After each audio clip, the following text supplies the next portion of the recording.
வினாத்தாளினுடைய பகுதி ஒன்றிற்கான வினாக்களை தொடர்ச்சியாக பார்த்து வரோம்.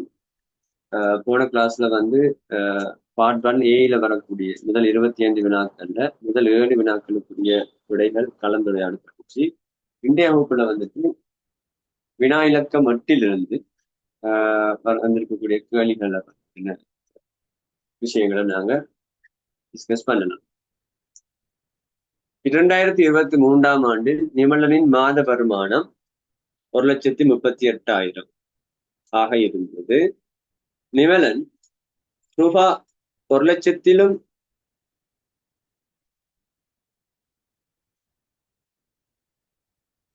பார்க்க கூடுதலாக பெற்ற வருமானத்திற்காக 6% வருமான வரியை செலுத்த வேண்டி இருந்தது. இந்த கேள்வி வந்துட்டு வருமான வரி சம்பந்தமான கேள்வி. இப்ப நாங்க அதுல பார்த்திருப்போம் என்னன்னு சொல்லி சொன்னால், வருமானம் வந்து குறிப்பிட்ட ஒரு தொகையை தாண்டும் பொழுதுதான் நாங்க என்ன செய்யணும், வருமானத்திற்குரிய வரியாக வந்து செலுத்த வேண்டும். இப்ப இதுவும் வந்து நாங்க ஏற்கனவே முதலாவது கேள்வியில பார்த்த மாதிரி ஒரு நேரடி கேள்வியாகத்தான் வரும். ஏன்னு சொல்லி சொன்னால், இது செலுத்த வேண்டிய வருமான வரிங்கிறது ஒரு குறித்த பெருமானத்தின் ஒரு குறித்த சதவீதமாகத்தான் என்ன செய்யுது வருகிறது. குறித்த பெருமானத்தின் குறித்த ஒரு சதவீதமாக வருகிறது. எப்படின்னு சொல்லி சொன்னால், மேலதிக வருமானம் 1,00,000 கூடிய மேலதிக வருமானம்னு பார்க்கக்குள்ள இங்க நாங்க வருமானம் வரி செலுத்த வேண்டிய பகுதி வந்துட்டு காண்றதுக்கு என்ன செய்யணும், 1,38,000 இருந்து கழிக்கணும் ரூபாய் 1,00,000 என்ன செய்யணும், 100,000 வந்து கழிச்சமாக இருந்தால் ரூபாய் 38,000 தான் நாங்க என்ன செய்ய வேண்டி வரும், வருமான வரி கட்டணும். இப்ப இதை நாங்க எப்படி பார்க்கலாம், 1,00,000 பார்க்க கூடுதலாக பெற்ற வருமானத்திற்காக இந்த வசனத்துக்கு பதிலாக நாங்க இப்ப என்ன செய்யலாம்னு சொல்லி சொன்னால், 38,000 வருமான வரியை செலுத்த வேண்டும். சரி, நாங்க என்ன செய்யலாம், இந்த கேள்விக்கு ஏற்ற மாதிரி எங்களோட பெருமானங்கள் நாங்க மாற்றிக்கொள்ளலாம்.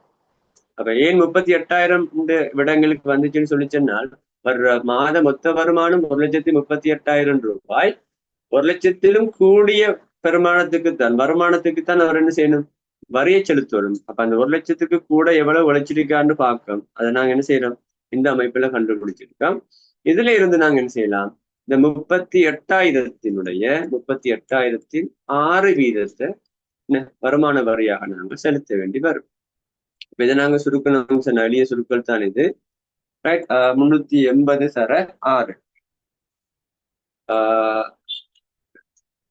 18,22. ஆகவே மாத வரியாக என்ன, மாதத்திற்குரிய வருமான வரியாக அவர் செலுத்த வேண்டிய தொகை வந்துட்டு ரூபாய் 2,280 ரூபாய் என்ன செய்ய போகுது, இதுக்குரிய விடையாக வந்து வரப்போகுது. அப்ப இதுல எங்களுக்கு பார்ட் 1B-லையும் என்ன செய்யும், வருமான வரியை அடிப்படையாக கொண்ட கேள்விகள் பழமையாக வாரது. அந்த சந்தர்ப்பத்தில் நாங்க என்ன செய்யலாம், இன்னும் மேலதிகமான விஷயங்களை வந்து அந்த கேள்விகிட்ட பார்க்கலாம். அடுத்த கேள்வி வந்துட்டு 14 சென்டிமீட்டர் ஆரையும் மையத்தின் கோணம் 45 பாகையும் உள்ள ஒரு ஆரை சிறையையும் ஒரு சதுரத்தையும் கொண்ட ஒரு சேர்த்தி உருவம் தரப்பட்டுள்ளது. இவ்வுருவத்தின் சுற்றளவை காணும். இதங்களுக்கு நாங்க கிரேட் 8ல எல்லாம் பார்த்த மாதிரி இருக்காங்க. கூட்டுத்தள உருவம், கூட்டுத்தள உருவங்களின் பரப்பளவு சுற்றளவு காண்ற விஷயங்கள் நாங்க படிச்சிருக்கோம். இங்க எங்களுக்கு புதுசா வார ஒரே ஒரு ஆள் யாருன்னு சொல்லிச்சனால என்ன, இந்த ஆரை சிறையின் வில்லி நீளம் காண்றதுதான் எங்களுக்கு என்ன செய்ய போகுதுனால் புதிய ஒரு பகுதியாக வந்துட்டு தரம் என்ன ஓலவலுக்குரிய பகுதியாக வரப்போகுது. உருவத்தின் சுற்றளவுங்கிறது என்ன நினைச்சுனால நாங்க என்ன செய்யணும், இந்த உருவத்தினுடைய என்ன இந்த வெளி போர்டரை நாங்க மட்டும் என்ன செய்வோம், எப்பயுமே கவனிப்போம். இந்த உருவத்தை உருவாக்குறதுக்கு நாங்க பயன்படுத்தப்பட்ட இந்த போர்டர் லைன்ஸ் மட்டும் நாங்க என்ன செய்ய போறோம், சுற்றளவுக்குரிய நீளங்களாக கூட்டினோம்னால் சரியா வரும். இப்ப இதுல வந்துட்டு 14 சென்டிமீட்டர் ஆரைன்னு தந்திருக்கேன். அப்ப இந்த ஆரை சிறையின் ADE சொல்ற இந்த ஆரை சிறையின் ஆரை 14 சென்டிமீட்டர் இந்த சரவின் வச்சு நாங்க என்ன செய்யலாம், இது 14 தான், வெறும் 14 சென்டிமீட்டரா இருக்கணும். என்ன BCன்னு சொல்ற பக்கம் இவங்களுக்கு என்ன செய்யணும், 14 சென்டிமீட்டராக இருக்கணும். BCன்னு சொல்ற பக்கமும் 14 சென்டிமீட்டரா இருக்கும். CDயும் 14 சென்டிமீட்டரா இருக்கணும். ரைட், DEயும் இந்த ஆரை சிறைண்ட ஆறு. அப்ப ஆகவே இதுவும் என்ன இருக்கணும் 14 சென்டிமீட்டர் தான் இருக்கணும். அப்ப இந்த சேர்த்தி உருவத்தின் சுற்றளவை காண்றதுக்கு நாங்க என்ன செய்யணும்னால் ஏபி ஏபி சக பிசி சக சிடி சக டிஇ சக இந்த ஏஇன்னு சொல்ற இந்த என்ன இந்த வளைந்த வில்ல நாங்க என்ன செய்யணும் கூட்டணமாக இருந்தால் சரியா வரும். இப்ப எங்களுக்கு இதுல ஏபி பிசி சிடி டிஇ இந்த 4 நேர்கோடுகளோட பெருமானமும் நமக்கு தெரியும். என்ன 4மே என்ன 14 வாரத்தினால. அப்ப நாங்க இந்த விடை எழுதக்கு என்னன்னு எழுதலாம் 14 சக ஏன்ற நிறம் நாம காண வேண்டியதா இருக்கு. நாங்க ஏற்கனவே பார்த்திருக்கோம் என்னண்டு ஆரைச்சிறையின் வில்லின் நீளம் என்ன தீட்டாவின் கீழ் 360 தர 2πr தரப்படும். ஆறுக்கு பதிலாக என்ன செய்யலாம் 14 போடலாம். அப்ப இதை நாங்க சுருக்கணமாக இருந்தால் 1 8 முறை வரும். இதை சுருக்கணமாக இருந்தால் 2 முறை. இங்கே நாங்க என்ன செய்யலாம் 4ஆல சுருக்கணமா இருந்தால் இங்க 2 வரும். ரைட். ஆகவே 11 சென்டிமீட்டர். ரைட். இங்க 70 வரப்போகுது சக இங்க 11 சென்டிமீட்டர் வரும். ஆகவே இந்த கூட்டு உருவத்தினுடைய சுற்றளவாக 81 சென்டிமீட்டர் என்ன செய்ய போகுது உங்களுக்கு வரப்போகுது. இப்ப இது ஒரு மிக இலகுவான ஒரு வினா வந்து. இப்ப இதுல எங்களுக்கு கட்டாயம் ஒருத்தருக்கு என்ன தெரிஞ்சிருக்கணும் என்றால் இந்த ஆரைச்சிறை இந்த வில்லின் நீளம் காண்பதற்கான சூத்திரம் அவருக்கு என்ன செய்யணும் ஞாபகத்தில் இருக்கணும். பார்ட் 1 சொல்றதுனால நிறைய செய்முறைகள் நாங்கள் எழுத வேண்டிய அவசியம் ஒன்று இருக்காது. இருந்தாலும் இதை நாங்க என்ன செய்யணும் எப்படியும் கால்குலேட் பண்ணித்தான் என்ன இதுல பெருமானங்கள் காண வேண்டி வரும். அப்ப அதை நாங்க வேற இன்னொரு இடத்துல காண்றதை விட உங்களோட கேள்விக்குள்ளே ஸ்பேஸ் இருக்கக்குள்ள நாங்க என்ன செய்யலாம் அந்த இடங்கள்லயே இந்த சொற்கள்களை செய்து காட்டினமாக இருந்தால் எங்களுக்கு இன்னும் என்ன செய்யும் உங்களோட கரெக்ஷன் பண்றவருக்கு இன்னும் திருத்தமாக தெளிவாக ஒரு நம்பிக்கையாகவும் இருக்கும். இந்த கேள்வி உங்களால்தான் செய்யப்பட்டிருக்கின்றது. அந்த அடிப்படையில இந்த வினாவுக்குரிய விடையாக 81 சென்டிமீட்டர் என்ன செய்யப்படுவது வரப்போகுது. அடுத்த கேள்வி வந்து நேர்கோட்டின் சமன்பாட்டை காண்க. ரைட். இப்ப கிராஃப்ல நாங்க பார்த்திருக்கோம் ஒரு நேர்கோட்டின் சமன்பாடானது y சமன் mx சக c சொல்ற வடிவத்தினால் என்ன செய்யப்படும் தரப்படும். அப்ப இதுல எங்களுக்கு மாறக்கூடிய பெருமானங்களாக எம்மும் சியும் என்ன செய்ய போகுது இருக்க போகுது. இதுல நாங்க ஒரு நேர்கோட்டின் சமன்பாடு என்று பார்க்க போகக்குள்ள ரைட். உதாரணத்துக்கு என்ன இப்படி ஒரு நேர்கோடு வருமாக இருந்தால் இந்த ஒரு ஆள்கூட்டு தரும் எங்களுக்கு தெரியும் 0,2 சொல்றது என்ன நேரடியாக வையச்சில உள்ள ஒரு புள்ளியை குறிக்குதானே. இதுதான் அந்த 2ஆக இருக்க போகுது. ஆகவே நமக்கு சி இந்த பெருமானம் என்ன செய்யும் தெரியும் என்னன்னு சொல்லி 2. அப்ப நாம 0,2 ஒரு புள்ளி வருமாக இருந்தால் அதுல வார என்ன வையின் பெருமானம் கட்டாயம் இந்த வெட்டுத்துணோட பெருமானத்துக்கு எப்படி இருக்க போகுது சமனாக இருக்க போகுது. சரிதானே. அடுத்தது என்ன இந்த எம்மிட பெருமானத்தை காணும். நாங்க எம்மின் பெருமானம் எப்படி பார்த்திருக்கோம் சொன்னால் வையால் கூறுகளின் வித்தியாசத்தின் கீழ் எக்ஸால் கூறுகளின் வித்தியாசம். வையால் கூறு இங்க என்ன வரப்போகுது 5 கழித்தல் இங்க என்ன 2 வரப்போகுது. எக்ஸால் கூறுகளின் வித்தியாசம் 1 செயல் 0. ரைட். அப்ப 3 கீழ் 1 அது சமன் 3 என்ன செய்ய போகுது எங்களுக்கு படம் வந்து வரப்போகுது. ஆகவே எம்மின் பெருமானம் 3ஆக இருக்க போகுது. அப்ப நாங்க இங்க 3x ஆக 2 என்ன செய்வோம் எழுதும். ரைட். இப்ப வித்தியாசம் நிறைய அமைப்புகள்ல இந்த கேள்விகள் வரலாம். நாங்க அந்த சந்தர்ப்பத்துக்கு என்ன செய்யலாம் அந்த விஷயங்களை டிஸ்கஸ் பண்ணக்கூடிய மாதிரி இருக்கும். ரைட். அப்ப இந்த அமைப்புல 10வது கேள்விக்குரிய விடையாக y சமன் 3x ஆக 2 விட என்ன செய்ய போகுது வரப்போகுது. இப்ப இங்க வந்துட்டு நேர்கோட்டின் சமன்பாட்டை காண்கன்னு சொல்லியிருக்காங்க. நாங்க சமன்பாட்டு வடிவத்திலே வேற என்ன செய்யணும் எழுதி காட்டணும். இதுதானே. அப்ப நாங்க நேரடியாக சியை கண்டம் சியை நாங்க எப்படி நேரடியாக கண்டம் சொல்லி சொன்னால் 0,2 சொல்லி ஒரு புள்ளி வருமாக இருந்தால் அதுல வார வையின் பெருமானம் என்ன கட்டாயமாக வந்து என்ன செய்ய போகுது வெட்டு துண்டாகத்தான் இருக்க போகுது. அதே டைம்ல நாங்க என்ன செய்யறோம் படித்திறன் காண்றதுக்கு எங்களோட வளமையான சூத்திரத்தை என்ன செய்யறோம் பயன்படுத்துறோம். எக்ஸால் கூறுகளின் வையால் கூறுகளின் வித்தியாசத்தின் கீழ் எக்ஸால் கூறுகளின் வித்தியாசம் சூத்திரம். அப்ப இந்த அமைப்புல நாங்க இந்த கேள்வி விடையை காண்போம்.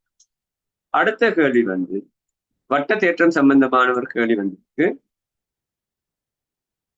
இதுல பாருங்க, தரப்பட்ட வட்டத்தின் மையம் ஓவா, ரைட், மையம் ஓன்னு சொல்லி தந்திருக்கான். ஓகே, ஏபி ஒரு விட்டமும், ஏபி ஒரு விட்டம்.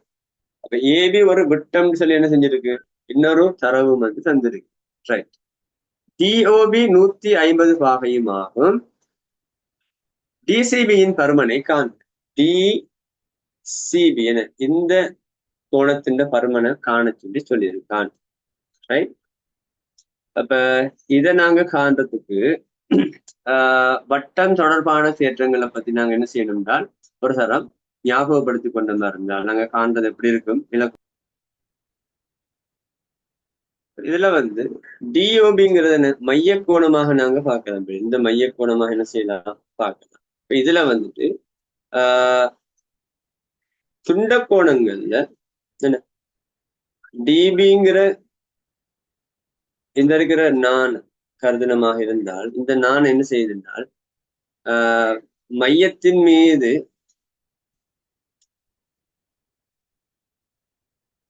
துண்ட கோணத்தை யோசிக்கிறத விட எங்களுக்கு என்ன செய்யலாம்னு சொன்னாலும், இப்ப பாருங்க, மைய கோணம் பருதி கோணம்ன்ற கான்செப்ட் நாங்க என்ன செய்யலாம் யோசிக்கிறது இந்த கேள்விக்கு வர்றதுக்கு என்ன செய்யும் பொருத்தமாக இருக்கும்னு நினைக்கிறேன். எப்படி என்றால், இது 150 பாகைன்னு சொல்லி சொன்னால், இந்த கோணம், இந்த பின்வளை கோணம் என்னவா இருக்க போகுது, 210 பாகை என்ன செய்ய போகுது இருக்க போகுது.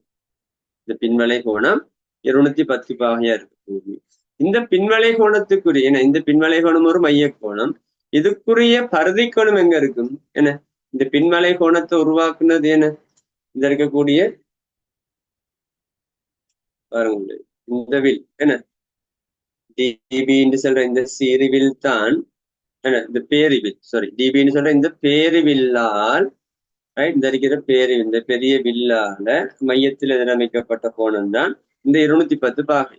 இப்ப இதே வில்லால இதே வில்லால பருதியில் எதிரமைக்க போற இந்த பருதி கோணம் எப்படி இருக்க போகுது, இந்த மைய கோணத்தின் அரைவாசியா இருக்க போகுது. அப்ப அந்த அடிப்படையில இங்க என்ன வரணும், 210/2. ஆகவே 105 பாகை இந்த கேள்விக்குரிய விடையா என்ன செய்ய போகுது வரப்போகுது. ரைட், அப்ப இந்த ஒரு அமைப்பிலையும் யோசிக்கலாம். அல்லது என்ன யோசிக்கலாம், இந்த டிபி மைய கோணமாக இருந்தால், இந்த டிபி அதாவது சீரிவில்லால உருவாக்கப்படுற இந்த மைய கோணத்தை யோசிச்ச மாதிரி இருந்தால், இது இங்க என்ன செய்ய போகுது, வட்டத்தின் மீது, வட்டத்தின் பருதியின் மீது ஒரு பருதி கோணத்தை உருவாக்க போகுது. அது என்ன செய்ய போகுது, 75 பாகையா வரும். பிறகு நாங்க என்ன யோசிக்கலாம், இந்த இருக்கிற என்ன நாட்பக்கல் என்ன இந்த டி, இந்த இருக்கிற புதிதாக நாங்க இவருக்கு ஒரு எக்ஸின் பேரை கொடுத்த மாதிரி இருந்தால், டிஎக்ஸ் பிசி ஒரு வட்ட நாட்பக்கல்னு கருதுன மாதிரி இருந்தால், வட்ட நாட்பக்கலின் எதிர்கோணங்களோட கூட்டுத்தொகை மிகை நிரப்பியலா இருக்கணும். 180 பாகைன்னு படிச்சிருக்கோம் என்ன. அப்ப இது 75ன்னு சொல்லி சொன்னால், இந்த கோணம் என்னையா இருக்கணும், 105 பாகையா இருக்கணும். அப்ப அந்த கேள்வியை நாங்க அணுகிற நேரங்களுக்கு என்ன செய்யும், எந்த ஐடியா வருவதோ அதை வச்சு நாங்க என்ன செய்யலாம், இந்த விடையை வந்துட்டு செய்து கொள்ளலாம். என்ன வேறு முறைகளும் என்ன இந்த விட காந்தத்துக்குரிய வழிகளாக இருக்கக்கூடாதுக்கு சந்தர்ப்பம் இருக்கு. Right, okay. அப்ப நாங்க இங்க இந்த விட எடுத்ததுக்கு நாங்க ஃபர்ஸ்ட்டுக்கு யூஸ் பண்ணது என்ன, மைய கோணம் பருதி கோணம்னு சொல்ற அடிப்படையில என்ன பின்வளை கோணம், மைய கோணத்திலயும் என்ன பின்வளை கோணம்ன்ற ஒரு பகுதி நாங்க படிச்சிருப்போம் ஓலகத்துல என்ன. அதுல வரக்கூடிய தேற்றத்தை பயன்படுத்தி என்ன செய்யறோம், இந்த கேள்விக்குரிய விடையை நாங்க காண்றோம்.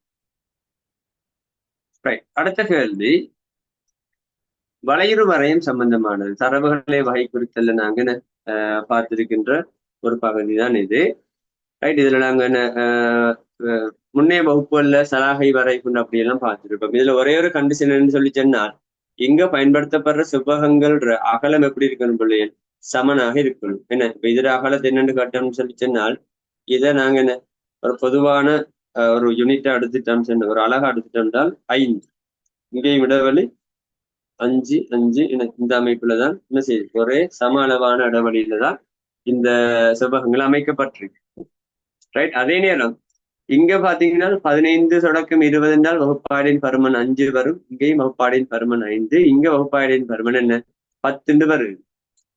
ரைட், இப்ப இந்த சந்தர்ப்பத்துல நாங்க என்ன செய்யணும், இங்க வர எண்ணிக்கையை வளமையான எண்ணிக்கையை விட இவருக்கு மட்டும் என்ன செஞ்சிருக்கு, 2 மடங்காக எண்ணிக்கை வந்துருக்கு. வகுப்பாடின் பருமண்ட மடங்கு 2 இருக்கு. அதனால இங்க வார எண்ணிக்கையை நாங்க 2ஆல பிரிச்சோம்னு சொல்லிச்சோம். என்ன வரப்போகுது 6 வரும். இப்ப நாங்க என்ன முடிவெடுக்கலாம்? 25 தொடக்கம் 30க்கு 6. ரைட், 25 தொடக்கம் 30க்கு 6 என்றால் என்ன? இந்த அமைப்புல நாங்க என்ன செய்யலாம்? இந்த கேள்வியை பெறலாம். 25 தொடக்கம் 35க்கு இங்க என்ன ஒரே அடிக்கா 12 போட்டிருக்கு. ஆனா இதை நாங்க என்ன செய்யணும்? கட்டாயம் வந்துட்டு எத்தனை மடங்கால பருமன் கூடி இருக்கோ அதே மடங்கால என்ன செய்யணும்? இந்த மீடுரன்கள் எண்ணிக்கை, அதாவது மரணங்களின் எண்ணிக்கைன்னு சந்திருக்கானீங்க, அதை நாங்க என்ன செய்யணும்? அந்த மடங்கால பிரிச்சுட்டு வார விடைய அந்த செவ்வகத்தின் உயரமாக நாங்க என்ன செய்யணும்? கருத வேண்டிய தேவை என்று இருக்குது. ரைட், அப்ப அந்த அடிப்படையில் நாங்க என்ன செய்யலாம்? இந்த கேள்விக்குரிய விடையை பூரணப்படுத்தலாம். இதுல இருந்து நாங்க என்ன செய்யலாம்? பாருங்க, 15 தொடக்கம் 20க்கு என்ன எண்ணிக்கை வந்து 2 காட்டுது. 20 தொடக்கம் 25க்கு 4 காட்டுது. 25 தொடக்கம் 35க்குள்ள மொத்தம் 12 இருக்குது. நாங்க என்ன செய்யறோம்? சராசரியை கண்டுட்டு ரைட், இந்த முதலாவது செவ்வகத்துக்கு அரைவாசியும், 2வது செவ்வகத்துக்கு அதே எண்ணிக்கையின் அரைவாசியை நாங்க என்ன செய்யறோம்? இங்க வந்து பிரிச்சு கொடுத்துருக்கு. இது முக்கியமாக கவனிக்க வேண்டிய விஷயம் ஒன்று இந்த வளையுறு வரை என்று சொல்ற பகுதியில வாரத்துல. அடுத்த கேள்வி வந்து அதுவும் ஒரு வட்ட தேற்றம் தொடர்பான கேள்விதான். உருவிலுள்ள வட்டத்தின் மீது ஏபிசிடி ஆகிய புள்ளிகள் உள்ளன. மேலும் ஏடி சமாந்தரம் பிசி ஆகும். ரைட், அப்ப சமாந்தர கோடுகள் சம்பந்தப்படுவது, வட்டத்தின் மீது உள்ள புள்ளிகள் சம்பந்தப்படுவது. ரைட், அப்ப நாங்க என்ன செய்யலாம்? இந்த கேள்விகள்ல வட்டத்தின் 4 புள்ளிகள் சம்பந்தப்படுது. வட்டத்தின் மீது உள்ள 4 புள்ளிகள் சம்பந்தப்பட்டா அந்த இடத்துக்கு வட்ட நாட்கள் பயன்படுத்தப்படலாம் தேவைன்னு சொல்லிச்சுன்னா. அதே டைம்ல சமாந்தர கோடுகள் வாரத்தினால என்ன செய்வோம்? நாங்க 4 வகையான கோணங்கள், ஒன்று விட்ட கோணம், மொத்த கோணம், நேய கோணங்கள், அந்த அடிப்படையும் யோசிக்கலாம். இதுல எங்களுக்கு நேரடியாகவே பார்த்தது என்ன, இது 40ஆக இருந்தால் இதுவும் என்ன இருக்கணும் பிள்ளை? 40 பாகையாக இருக்கும். ஏன்? ஒன்று விட்ட கோணம் அடிப்படையில நாங்க என்ன செய்யலாம்? அதை யோசிக்கலாம். கேள்வி வந்துட்டு சிபி டியின் பருமனை காண்பது. இந்த கேள்வி தானே செஞ்சிருக்கான், கேட்டிருக்கான் சிபிடியின் பருமன். இப்ப நாங்க இதை எப்படி செய்யலாம்? பருதி கோணங்கள், அதாவது அல்லது ஒரே துண்ட கோணங்களை யோசிச்ச மாதிரி இருந்தால் பாருங்க, இந்த ஏபின்னு சொல்ற நாணினால் இந்த பேரி துண்டத்தின் மீது ஏன்னா உருவாக்கப்படுற இந்த கோணம் பாருங்க, இது 40 பாகைன்னு சொல்லி சொன்னா என்ன,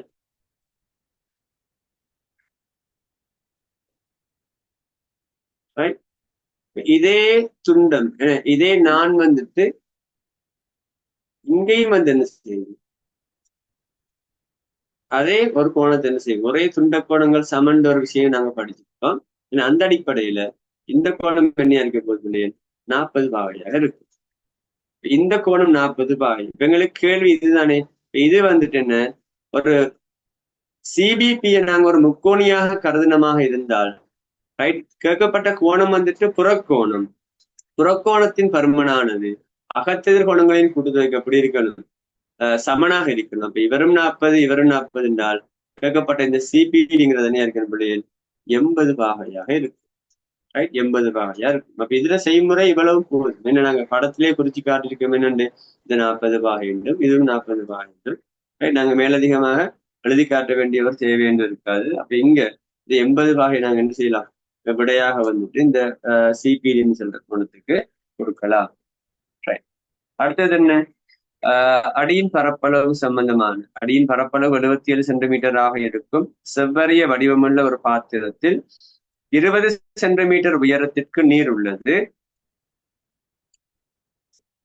இந்நீர் முழுவதையும் அடியின் ஆரை 7 சென்டிமீட்டர் ஆகவுள்ள ஒரு செவ்வட்ட உருளை வடிவ பாத்திரத்தில் இடும் பொழுது அப்பாத்திரத்தில் எவ்வளவு உயரத்துக்கு நீர் இருக்கும்? அப்ப ஆரம்பத்துல இந்த அரிய வடிவிலான என்ன, நாங்க ஒரு ரஃபா கிரணமா இருந்தால் அது அரிய வடிவிலான ஒரு பாத்திரத்துல நீர் இருக்குது. இப்ப இந்த நீர் வந்து என்ன செய்ய போகுதுன்னால் இந்த அரியத்தின் வடிவத்தை என்ன செஞ்சிருக்க முடியாது, எடுத்திருக்கு. ஏன்னா இப்ப இந்த நீரை நாங்க அப்படியே ஐஸ் ஆக்கி ரைட் வேறையாக்கி பார்த்த மாதிரி இருந்தால் என்ன, இந்த பாத்திரத்தின் அதே அளவீடுகள் என்ன செஞ்சிருக்க போகுது, இது எடுத்திருக்க போகுது. அப்ப இப்ப இந்த நீரும் ஒரு அரியமாக என்ன செய்ய போகுது, இருக்க போகுது. இந்த நீர் ஒரு அரியமா இருக்க போகுது. அத கனவளவு எப்படி காண்றாங்க? அரியத்தின் கனவளவு அல்லது சீரான குறுக்குவெட்டு பரப்பை உடைய திண்மங்களின் கனவளவு நாங்க எப்படி பார்ப்போம்? குறுக்குவெட்டு பரப்பு தர அதோட உயரம் என்ன. இங்க வந்துட்டு இந்த நீர் இப்போ ஒரு அரியமாக இருக்கேன்னு. அப்ப இந்த நீரின் குறுக்குவெட்டு பரப்பும் ரைட் இந்த பாத்திரத்தின் குறுக்குவெட்டு பரப்பு எப்படி இருக்க போகுது? சமனாக இருக்க போகுது. ஆகவே இங்க குறுக்குவெட்டு பரப்புக்கு பதிலாக 77 வரும். 20 சென்டிமீட்டர் உயரத்துல தான் என்ன செய்யுது? நீர் உள்ளது. அப்ப இங்க என்னன்னு போடலாம்? 20 என்று போடலாம். ஆகவே 1540 சென்டிமீட்டர் கனம் நீர் என்ன செய்ய போகுது? இந்த பாத்திரத்துல இருக்க போகுது.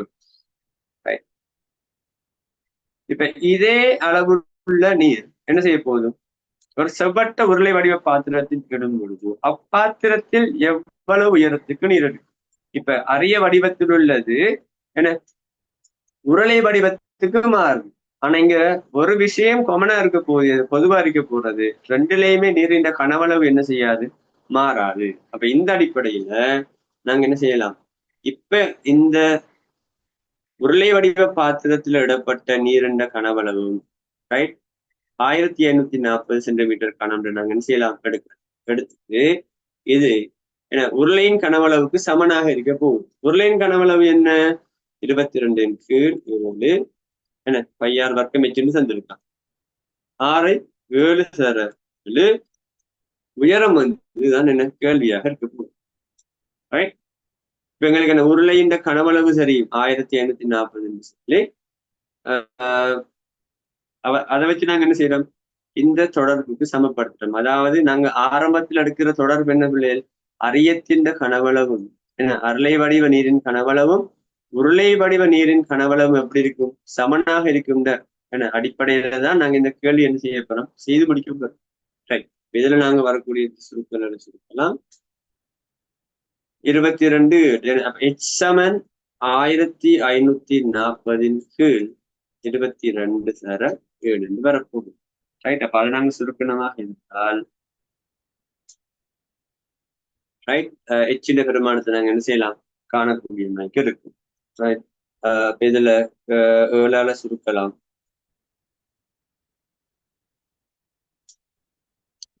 ஒரு முறை வரும் 7ஆல சுருக்கணும்னு சொன்னால் 1 இங்க என்ன 2 1 மிச்சம் 14 2. ஆகவே என்ன செய்ய போகுது? H சமன் 10 சென்டிமீட்டர் என்ன செய்ய போகுது? வரப்போகுது. அப்ப இதுல சுருக்களை நீங்க என்ன செய்யுங்க பிள்ளைகள்? ஒருக்கா சுயமா செய்து பாருங்க. என்ன இலகுவான முறையில சுருக்கக்கூடிய மாதிரி இருக்கு. இப்ப நாங்க இது இன்னும் இந்த 1540 எப்படி இலகுவாக்கலாம்? 77 சர 20 என்ன செய்யலாம் பிள்ளைகள்? இலகுவாக எழுதலாம். என்ன ஏண்டா இதுல பெருக்கம் தான் இங்க வந்துச்சு. இப்ப நாங்க சுருக்கக்குள்ள கொஞ்சம் இலகுவான முறையில சுருக்கக்கூடிய மாதிரி இருக்கும் பாத்தீங்கன்னு சொல்லி என்ன நேரடியாக 1540 போடுறதை விட இந்த அமைப்புல போறது எங்களுக்கு எப்படி இருக்குன்னா சுருக்குறதுக்கு வசதியா இருக்கு. அப்ப இதுவும் என்ன சுருக்கல்ல வரக்கூடிய ஒரு ட்ரிக் கொண்டுதான். ஏண்டா சில நேரங்கள்ல நாங்க சரியான பிரதிகளை செஞ்சிருவோம். சுருக்க பிள்ளைங்களுக்கு என்ன செய்யணும்? இந்த விட கிடைக்கிறதுக்கு சான்ஸ் இருக்கு. இப்ப நீங்க என்ன செய்யலாம்? இலகுவா இதை வந்துட்டு 7ஆல சுருக்க நீங்க 11 வரும். 2ஆல சுருக்கணும் இங்க 10 வரப்போகுது. இங்க 11 வரும். 11 கட் பண்ணால் H சமன் 10 வரும். ரைட். அப்ப இந்த அடிப்படையில பிள்ளைகள் கேள்விகள்ல என்ன இறுதி வழி எடுக்கிறதுக்கு என்ன சுருக்கல் மிக முக்கியம். அந்த சுருக்களை நாங்க என்ன செய்யணும் என்றால் இலகுவான முறையில் எப்படி செய்து கொள்ளலாம்னு சொல்லி என்ன செய்யணும்? ஒருக்கா கவனிச்சு கொள்ளணும். ரைட். அப்ப அது நாங்க நிறைய கேள்விகள் செய்ய அந்த ஐடியாங்களுக்கு என்ன செய்யும்? குடிபெற்று.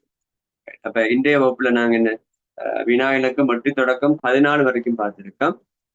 வரக்கூடிய வகுப்புகள்ல தொடர்ச்சியா என்ன செய்ய போறாங்க? வினா இலக்கம் 15 இருந்து 25 வரைக்குமான கேள்விகளை வந்து அடுத்த பகுதியில நாங்க பார்க்கலாம்.